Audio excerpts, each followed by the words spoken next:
Business goals or personal goals? Which come first today on the Daily Show? Five, four, three, two, one, zero. Ignition. Liftoff.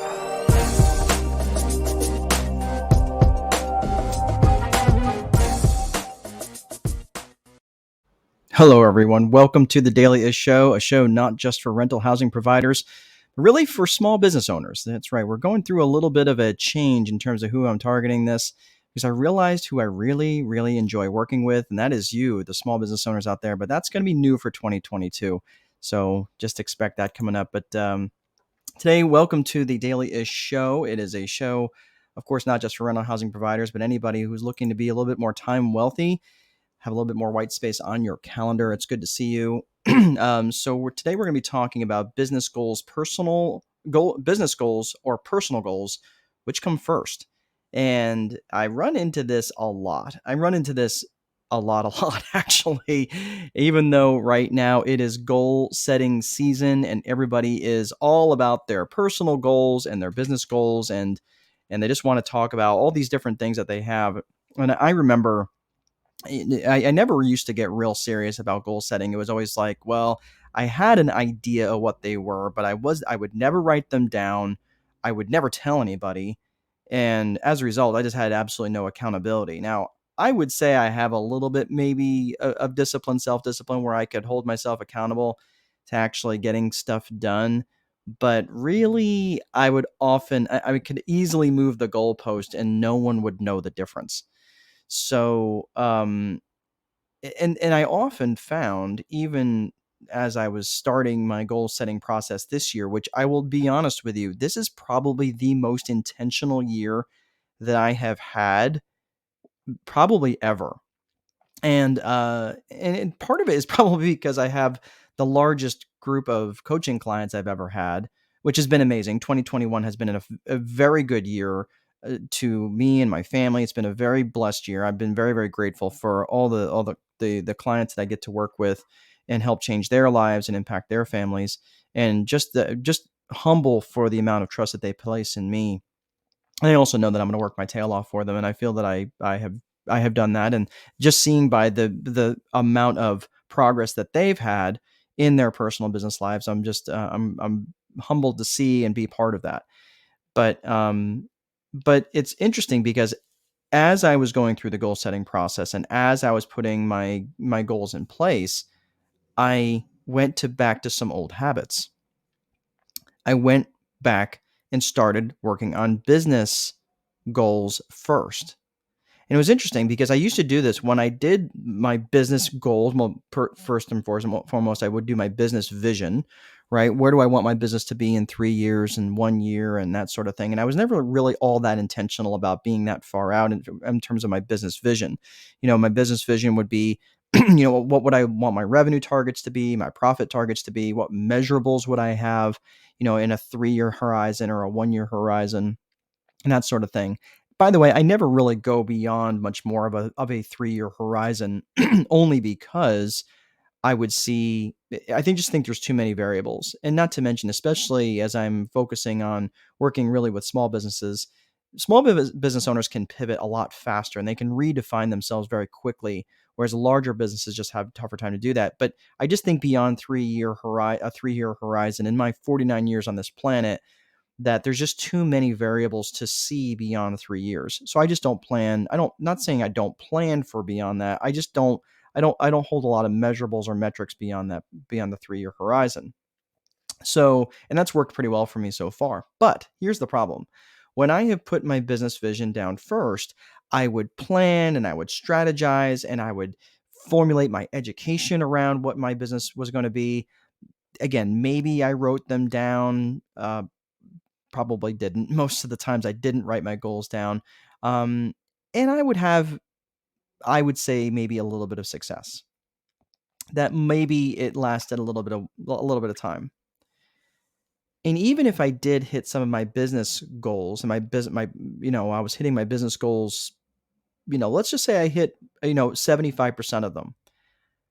It was interesting about how unfulfilled I actually felt, even though I was hitting these goals. And what I had come to realize, and what I've seen this to be true even with some of my earlier coaching students, because I didn't know any better, I hadn't recognized what was happening is when I focused my business vision first, that I had created a life that existed for my business rather than a business that existed to serve my life. Because I really feel like that was a major, massive mistake, at least for me, because our businesses should serve us, right? Our businesses exist to serve us, not the other way around. And as small business owners, we often get defined by our businesses, right? And that's a trap that it's really hard to to remove yourself from. Ask me how I know. And for the longest time, I never really put my personal vision first. So this year, I had to stop myself because I went back to this old habit of, well, let's set some goals for 2022. And the last week and a half, I've been doing that. I've been kind of been in my office. All my whiteboards are completely wiped clean, and I was just kind of going through things, and I had to stop. I was probably a good 3-4 hours in. I was like, man, what am I doing? I need to revisit my personal vision first, so I don't end up recreating a business that's going to require me and all of my energies to run it, and then I become a slave to the business rather than the business serving me. So yes, absolutely 100%. If you haven't figured it out up to this point, is yes, you have to stop and figure out your personal vision first. Now, there's no real quick way to say exactly how to do that, but there's a quick test that I like. And it's really interesting. If you stop, and there's a couple things that my coach taught me, which I thought are really, really good. But, in terms of a personal vision, in terms of what you want your life to look like, you could say, well, I know Betty White just passed away today. Fair winds, ma'am. You were a comedy legend. Um, but if you were to write your 100th birthday speech, what would you say? What would you want your life to look like? But another one is perhaps probably a little bit more, compelling, is if you woke up tomorrow morning with $300 million in your bank account, what would you want your life to look like from day to day?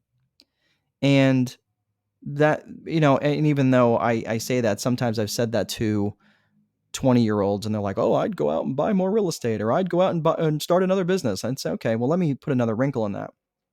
Let's just say you woke up with, we'll say $300 million in your bank account, but only 3 years left to live. What would your life look like then? And I think if you ask yourself those questions honestly and really get quiet and allow yourself, turn off all the notifications on your phone, turn off, I didn't even fire up my laptop for the last couple of days. In fact, I just fired it up for this session here. I'm heading out, but thus the casual attire, which is rare. I know you guys will get to see me. I know some of you are probably like, "What happened? Is he wearing pants?" Well, that is for me to know. But no, honestly, take that time and get really quiet and answer that question for yourself. Because when you can answer that question for yourself and your personal vision and get your personal vision defined first, then you can turn around and formulate your business vision that serves your personal vision as the way it's supposed to be. So that's all I have. I hope you guys are going to have some awesome plans for the new year. I know we're heading into a weekend, so I will probably see many of you at the gym, and I will not judge. I just wonder sometimes what it is that you're doing with the weights. If you think that they're actually, look, it should look natural. I'm just letting you know. Okay, if you're not sure, get a trainer. You don't need a trainer forever, just at least for a little while to help you with the basics. So, but that is all I have for today, folks. If you'd like to head over to our awesome brand new website at landlordcoach.com, it's just been redone. Thanks to the folks at Tree Frog Marketing. They did a fantastic job. All right, that is all I have for today. Please be sure to place a value on your free time, because if you don't, someone else will. Most important, there is no amount of money that will make time irrelevant. Have an awesome day. Have a safe new year. We'll see you next time.